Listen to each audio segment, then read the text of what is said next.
And out of their West Indian island comes a tale of terror and voodoo, of witchcraft and zombies, and all the weird black magic that the white man seldom sees.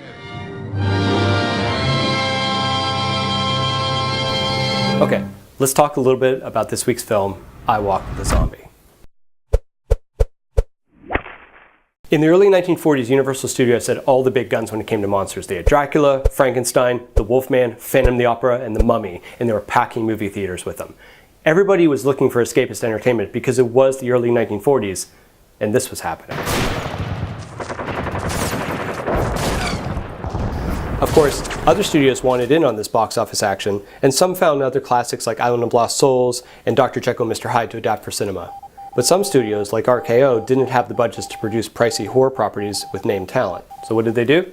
Well, they hired an impresario writer named Val Lewton. He proceeded to give us a series of horror classics that includes Cat People, Isle of the Dead, The Body Snatcher, and of course, I Walked with a Zombie.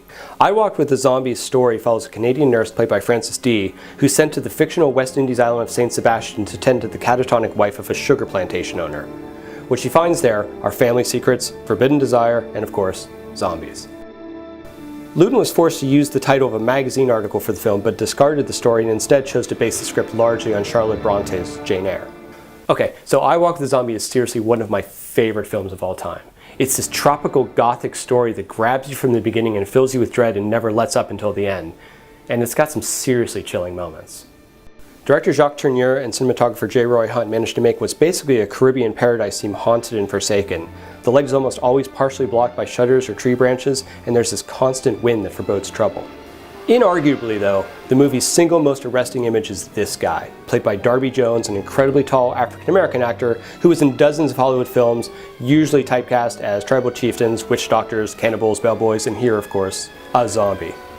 Someone had the brilliant idea to cover up Jones's real eyes with a bulging blind eye prosthetic, and the effect is really, really creepy.